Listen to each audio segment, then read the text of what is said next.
The Return of the Dead Wife. Once upon a time there lived in Alaska a chief of the Tlingit tribe who had one son.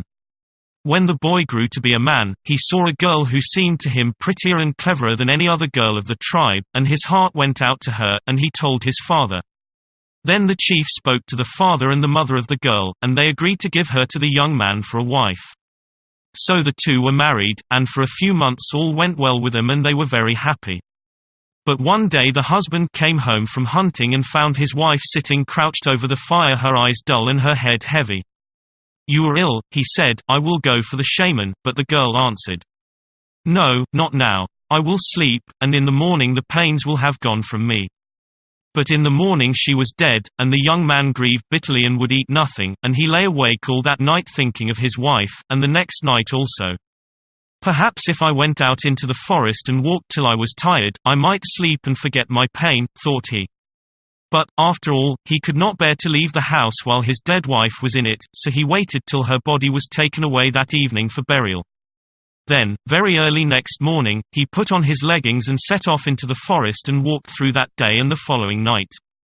Sunrise on the second morning found him in a wide valley covered with thick trees. Before him stretched a plain which had once been full of water, but it was now dried up. He paused for a moment and looked about him, and as he looked he seemed to hear voices speaking a long way off. But he could see nobody, and walked on again till he beheld a light shining through the branches of the trees and noticed a flat stone on the edge of a lake. Here the road stopped. For it was the death road along which he had come, though he did not know it. The lake was narrow, and on the other side were houses and people going in and out of them. "Come over and fetch me," he shouted, but nobody heard him, though he cried till he was hoarse. "It is very odd that nobody hears me," whispered the youth after he had shouted for some time longer, and at that minute a person standing at the door of one of the houses across the lake cried out, "Someone is shouting," for they could hear him when he whispered, but not when he made a great noise. "It is somebody who has come from Dreamland," continued the voice. "Let a canoe go and bring him over." So a canoe shot out from the shore, and the young man got into it and was paddled across, and as soon as he stepped out he saw his dead wife. Joy rushed into his heart at the sight of her, her eyes were red as though she had been crying, and he held out his hands. As he did so the people in the house said to him, "You must have come from far. Sit down, and we will give you food," and they spread food before him, at which he felt glad, for he was hungry. "Don't eat that," whispered his wife, "if you do, you will never get back Agaran," and he listened to her and did not eat it. Then his wife said again, "It is not good for you to stay here. Let us depart at once," and they hastened to the edge of the water and got into the canoe, which is called the Ghost's Canoe, and is the only one on the lake. They were soon across and they landed at the flat stone where the young man had stood when he was shouting, and the name of that stone is the Ghost's Rock. Down they went along the road that he had come, and on the second night they reached the youth's house. "Stay here," he said, "and I will go in and tell my father." So he entered and said to his father, "I have brought my wife back." "Well, why don't you bring her in?" asked the chief, and he took a fur robe and laid it on top of a mat for her to sit on. After that the young man led his wife into the house, but the people inside could not see her enter, but only her husband, yet when he came quite close, they noticed a deep shadow behind him.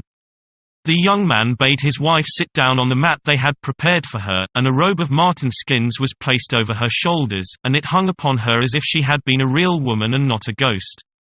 Then they put food before her, and, as she ate, they beheld her arms, and the spoon moving up and down.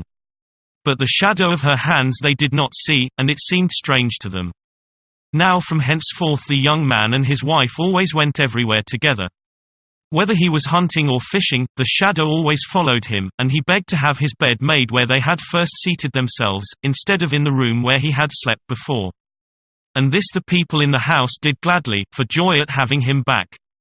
In the day, if they happened not to be away hunting or fishing, the wife was so quiet that no one would have guessed she was there, but during the night she would play games with her husband and talk to him, so that the others could hear her voice. At her first coming the chief felt silent and awkward, but after a while he grew accustomed to her and would pretend to be angry and called out, "You had better get up now, after keeping everyone awake all night with your games," and they could hear the shadow laugh in answer, and knew it was the laugh of the dead woman. Thus things went on for some time, and they might have gone on longer, had not a cousin of the dead girl's who had wanted to marry her before she married the chief's son become jealous when he found that her husband had brought her back from across the lake. And he spied upon her, and listened to her when she was talking, hoping for a chance to work her some ill. At last the chance came, as it commonly does, and it was in this wise. Night after night the jealous man had hidden himself at the head of the bed, and had stolen away unperceived in the morning without having heard anything to help his wicked plans.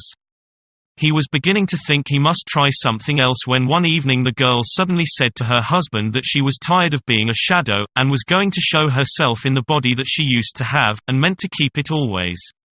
The husband was glad in his soul at her words, and then proposed that they should get up and play a game as usual.